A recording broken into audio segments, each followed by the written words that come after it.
Assalamualaikum warahmatullahi wabarakatuh. Halo semuanya, perkenalkan nama saya Amelia Pujanto dengan NIM 2211S1011. Nah, di sini saya akan mempresentasikan latar belakang dan gap analisis yang saya dapatkan dari beberapa jurnal yang telah saya baca dan teliti eh, dengan topik cemaran bakteri coliform yang terdapat pada makanan atau minuman dengan menggunakan metode MPN atau Most Probable Number. Nah, langsung aja ke jurnal yang pertama. Nah, dari jurnal ini yaitu jurnal kita bisa lihat uji cemaran mikroba es batu pada penjualan minuman di lingkungan pasar Kecamatan Jangkakarsa, Jakarta Selatan.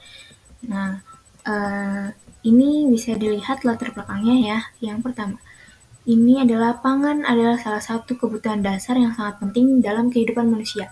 Oleh karena itu, merupakan sumber energi dan gizi untuk melaksanakan aktivitas sehari-hari. Nah, dari sini tanpa makanan dan minuman, manusia tidak bisa memiliki tenaga untuk melaksanakan rutinitas setiap hari. Agar makanan berfungsi sebagai mestinya, kualitas makanan harus diperhatikan untuk mencakup ketersediaan zat-zat gizi yang dibutuhkan dan pencegahan terjadinya kontaminasi yang mengakibatkan gangguan kesehatan, menurut Amalia 2017. Nah, di sini juga diterapkan ya, dirincikan dari temuan kandungan mikroba dalam sampel pangan, yaitu sebanyak 334 mengandung coliform, 83 sampel mengandung E. coli, 25 sampel mengandung Staphylococcus aureus, dan 11 sampel mengandung Pseudomonas aeruginosa.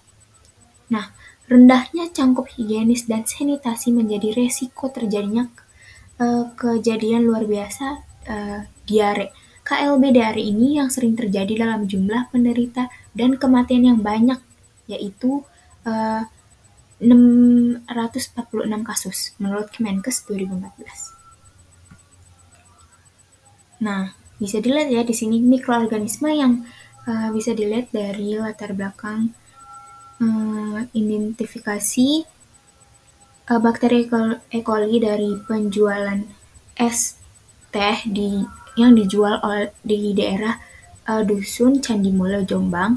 Ini latar belakangnya menjelaskan bahwa mikroorganisme yang paling digunakan sebagai petunjuk atau indikator sebagai adanya pencemaran feses dalam air adalah Escherichia coli yang termasuk bakteri coliform.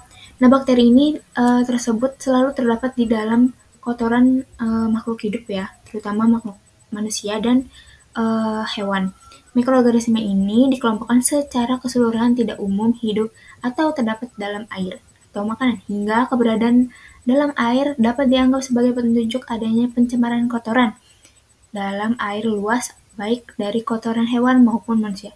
Nah, kontaminasi patogen pada dasarnya membuat minuman dapat menjadi salah satu faktor terjadinya keracunan minuman. Hal ini disebabkan terjadinya nutrisi dalam bahan pembuatan minuman diperlukan oleh mikroba untuk pertumbuhan dan aktivitas hidup si mikroorganisme ini, menurut Maulida 2015. Nah, untuk mengetahui adanya pencemaran bakteri coliform, salah satunya Escherichia coli, itu dalam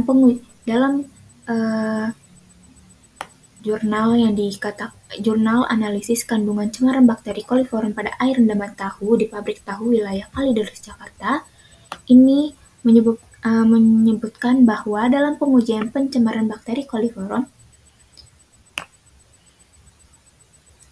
nah di sini dalam pengujian bakteri cemaran coliform pada air atau bahan baku yang diperlukan suatu metode untuk perhitungan jumlah atau peningkatan cemaran mikroba untuk menentukan kualitas atau mutu air dan bahan baku, yaitu metode Most Probable Number atau MPN.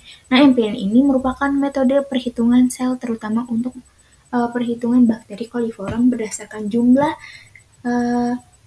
perkiraan terdekat. Nah, perkiraan terdekat itu yaitu perhitungan dalam range tertentu yang dihitung sebagai nilai duga dekat secara statistik dengan merujuk pada tabel MPN menurut Hartanti 2015. Nah, setelah saya membaca seluruh latar belakang ini, mendapatkan gap analisis seperti ini. Nah, berdasarkan hasil observasi dari beberapa jurnal bakteri coliform yang diteliti sebelumnya menggunakan sampel dari makanan atau minuman yang berbeda-beda yang menggunakan metode MPN atau most probable number atau ALT, angka lempeng total, maka penelitian atau saya tertarik untuk mengetahui apakah terdapat pencemaran bakteri coliform, terutama bakteri Escherichia coli, pada minuman es teh manis yang sangat digemari oleh masyarakat Kecamatan Cibenying Kidul, khususnya daerah sekitar Sekolah Tinggi Analis Baktiasi Bandung. Nah, berdasarkan peneliti terdahulu yang membahas mengenai bakteri coliform, belum ada yang menggunakan metode MPN dengan tahap uji yang lengkap.